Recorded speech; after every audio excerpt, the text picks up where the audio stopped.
استحصالاتی جدیدان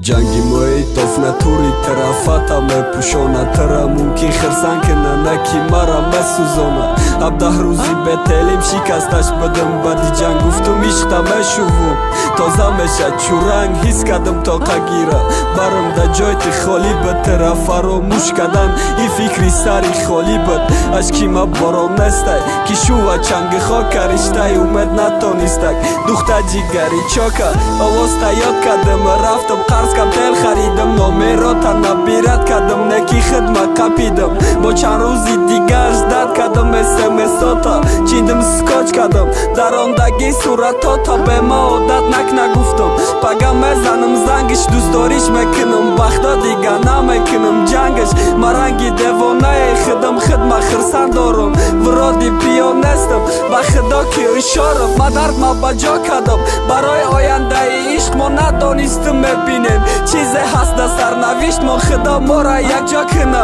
قطعی تکند پیر در کار باشه برای عشق میبرم زیدی تقدیر گپای افسانه بود بوچید یکی مرا خواب دیدم لوی دریای بدم صورتاشا بود دیلم دلرزا بدار شیدم خیلی زنگی تلفن اسمس نویستگی گپی مهم دارم بردار گفتم در یادش زدم خرسن زدم زنگش نکی دگانش بدای خیلی پرسیدم احوالش خبری بده دارم زفر خطا به دستگیر به قرار شیدم کو گپ ز خبری بد باشه راست که چند روز پیش خانه پیشان آمده بدک خواستگار مجبوری شوش میتنه روست گریه داره زار گفته را دوست میدارم محکمش کردن خانه ده خواست را خبر کنم نامه را تا دادک مده اکشتل چک گرفته یفته دیگه توی انیخشی توی بلیا